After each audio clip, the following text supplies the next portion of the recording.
Welcome to the deep dive. Today we're getting into something really critical, often kind of hidden, how passive smoking impacts babies. And you know that common idea that just smoking away from the baby keeps them safe? Well, new research is showing that's just dangerously untrue. Yeah, exactly. Our mission here is really to uncover how this invisible smoke, stuff you might not even see or smell, is actually a serious threat to a baby's health, their development. And the impacts we're talking about are, well, profound and often really underestimated. Let's start with maybe the most alarming fact I saw. Babies exposed at home are 4 times more likely to die from SIDs. A 400% increase. That's terrifying. Yeah. How does secondhand smoke even lead to something like SIDs, sudden infant death syndrome? It's grimly precise, unfortunately. The chemicals in the smoke, especially nicotine, they directly interfere with the part of the baby's developing brain that controls breathing. It messes with those automatic reflexes. And studies on infants who've tragically died from SIDs often show higher levels of these toxic chemicals. So the link is pretty clear, sadly. Wow. Okay, and the danger doesn't stop with SIDs, does it? It goes beyond that to other breathing problems. Oh, absolutely. It's a constant attack on their little lungs. We see something like 150,000 to 300,000 babies and toddlers ending up with serious lung infections every year. Things like pneumonia, bronchitis, directly because of secondhand smoke exposure. That many. Just from smoke. Yes. And think about this. Babies living in homes where people smoke get about twice as many respiratory infections overall. Twice as many. That's staggering. Why are they so much more vulnerable than adults, though? Well, their bodies are just different. They're smaller, developing, and crucially, they breathe much, much faster. Maybe up to 60 breaths a minute. 60. Compared to, what, 15 for us? Exactly. So per pound of body weight, they're inhaling a lot more air and therefore a lot more of those toxins floating around. There's this analogy spending just 1 hour in a really smoky room. For a baby, that's like them smoking 10 cigarettes. 10 cigarettes. That really puts it in perspective. Okay, so breathing is clearly a huge issue. But you mentioned development, too. Does this affect their brains long term? Yes, and this is another really critical part.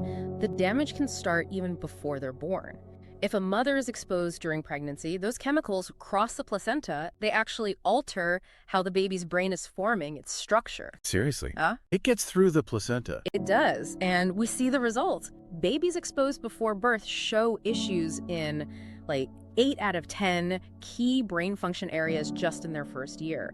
We're talking problems with crying, attention, managing emotions, even muscle control. That's incredibly widespread then. It is. And modern brain scans, they actually show parts of the brain that control impulse and decision-making can be thinner in exposed children.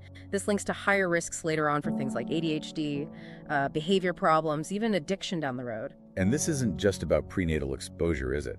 Does breathing the smoke after birth continue damaging the brain? Absolutely. The exposure continues the harm. Breathing in secondhand smoke can actually kill brain cells and cause abnormal connections to form. So it's an ongoing risk. Definitely.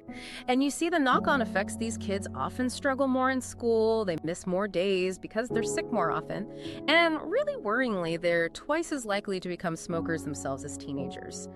It creates a cycle. Okay, this is all very sobering. Now, you mentioned invisible smoke earlier, something called third-hand smoke, right?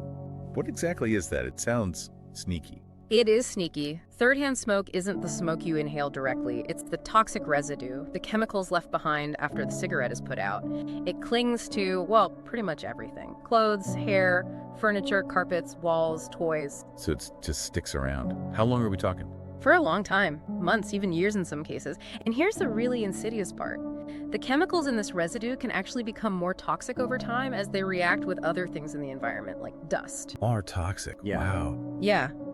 There is a study, quite shocking really, that found nearly 95%, 94.5 to be exact, of kids in homes where no one smoked inside still had nicotine on their hands. Even in non-smoking homes? How? It shows how easily the stuff travels. It comes in on people's clothes, their hair, if they smoke outside and come back in. And babies, they're crawling on these contaminated surfaces, touching everything. Putting their hands in their mouths constantly. Precisely. So they're basically ingesting these poisons directly. So just opening a window or using an air freshener isn't going to cut it then? Not even close, unfortunately.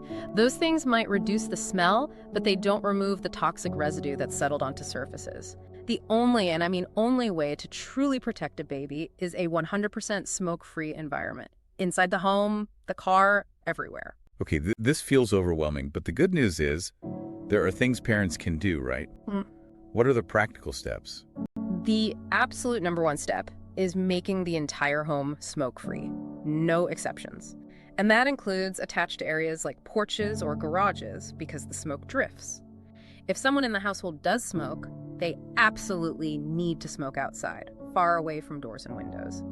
And critically, change clothes and wash their hands and face thoroughly before going near the baby. Reduce that transfer of third-hand smoke. Exactly. And if you're moving into a place where people used to smoke, seriously, consider getting it professionally cleaned carpets, walls, everything to try and remove that old residue.